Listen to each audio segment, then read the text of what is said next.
ဖို့ဝေးရဲ့ဌာနေတိုင်းတစ်ပါးမှာနေအစင်မပြေဘူးပေါ့အမေဘဝတွေခက်ခဲကြမ်းနေအမေရဲ့အိမ်ကိုလွှမ်းနေမေပြန်လာခဲ့ခြင်းသည်အမေရှိရစေလွှမ်းနေကျွန်တော်မွေးရဲ့ဌာနေ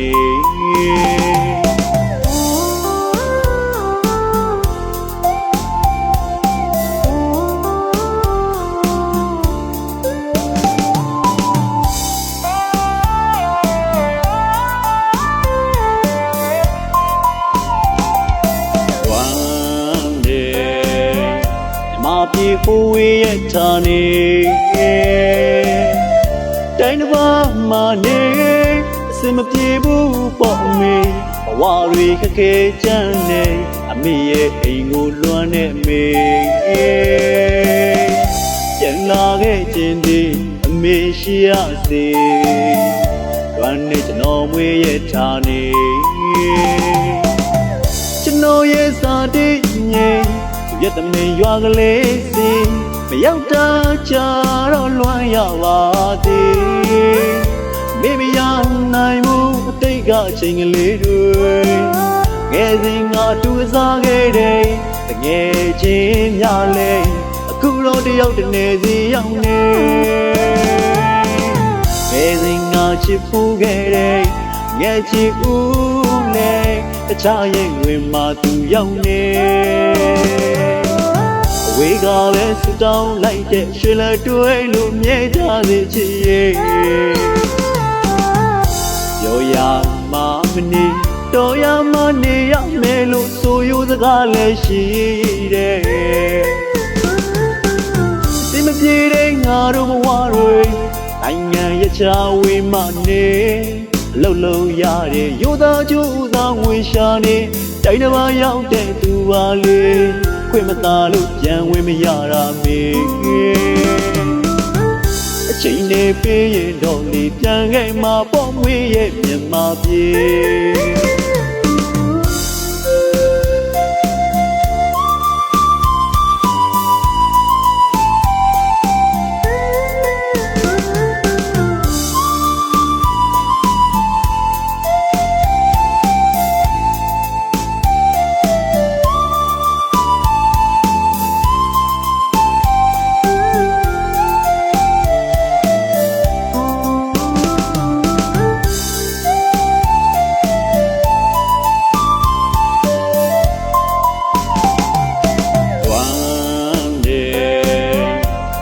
ပြေဖို့ဝေးရဲ့ဌာနေတိုင်းတစ်ပါးမှာနေအစင်မပြေဘူးပေါ့အမေဘဝတွေခက်ခဲကြမ်းနေအမေရဲ့အိမ်ကိုလွှမ်းနေမေပြန်လာခဲ့ခြင်းသည်အမေရှိရစေလွှမ်းနေကျွန်တော်မွေးရဲ့ဌာနေကျွန်တော်ရဲ့စာတိငြိမ်ရတမင်ရွာကလေးစီမရောက်တာကြတော့လွှမ်းရပါသေးမိမရနိုင်မှုအတိတ်ကအချိန်ကလေးတွေငယ်စဉ်ငါတူစားခဲ့တဲ့တငယ်ချင်းများလဲအခုတော့တယောက်တနေစီရောက်နေ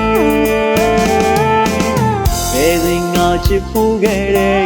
ငယ်ချစ်ဦးနဲ့တခြားရင်ဝင်မှာသူရောက်နေဝေကပဲဆူတောင်းလိုက်တဲ့ရွှေလက်တွေးလို့မြဲထားစေချစ်ရဲ့ပြောရမှာမနေတော်ရမနေရမယ်လို့ဆိုရစကားလည်းရှိတယ်စိတ်မပြေတဲ့ငါတို့ဘဝတွေနိုင်ငံရချဝေးမှနေ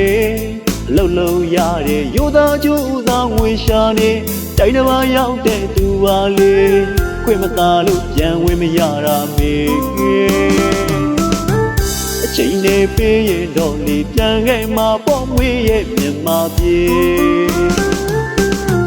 အချိန်နဲ့ပြေးရင်တော့လေပြန်ခဲ့မှာပေါ့မွေးရဲ့မြန်မာပြေ